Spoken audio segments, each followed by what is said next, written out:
أو قلاته يعني يعني خلق زور كم هات بتعبة جنانيا خاله نديو بصالان هاي كوتي دعاء شكر النيتوا لأنك مثلا سكشتو كارج السعادة جوتياري بريوسنا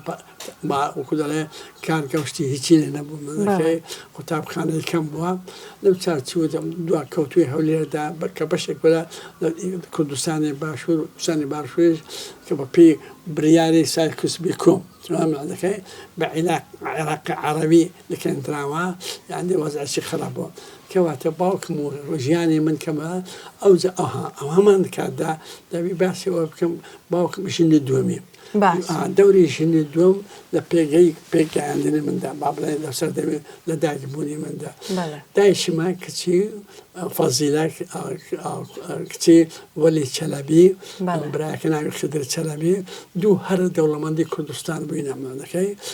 معنا بعض الكلام لكن لندن كده بيستي حيواني وخريان نادي بو ذكي برا كباب ذكرته ولا قلاتي خانك ذكرتن لتعيش برامبري خانة كان ذكي مع ولي شلبي دبته داشم تاك كتيب وكرنا بوام ولي شلبي دلين دجرنا ودلين كا ولي دايك باب مليون دار باب ناويسيا ولي شلبي دركتون قبان دكاتن ذكرته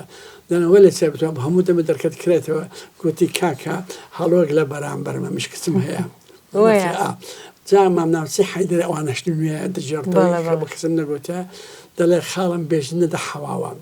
كلا ألبانيا بوا وين رجيني هنا سيصار كوري بوا كور كانش نامي حازم بوا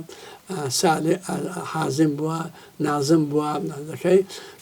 قبل بيرتان بيرتن وكون بيجو لك يشتي السوفيت الرخام ألبانيا حكم كالرخام ذكي أوبوزيشن بدا صلاة يوم كذا أو بابلي نردو كمان براكان ما ذكي أو زمان ناسي بكو أو المازانية ندو حالة دم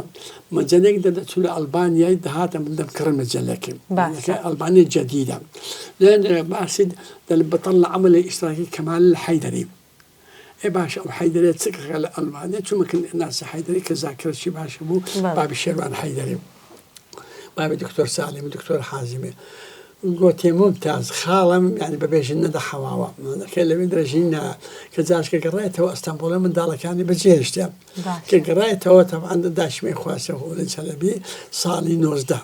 هذا النصوص داش مي خواسته دايكم عمري 25 سال بوا باكم اوقات 50 سال بوا أنا شيء كدخواز أما طبعا داك بابي خون صار من داليان وبلا حكيان كوتشان كذا من دالي أنا شيء وضع رشيخ اقتصادي الصحي تندرس وانا خرابوا أنا أما كان عاصم كاك صالح كاك زمان كاك من جبشير ناس إني خوشكم باشا بربهم أوكي هذا شيء عصو حيدريم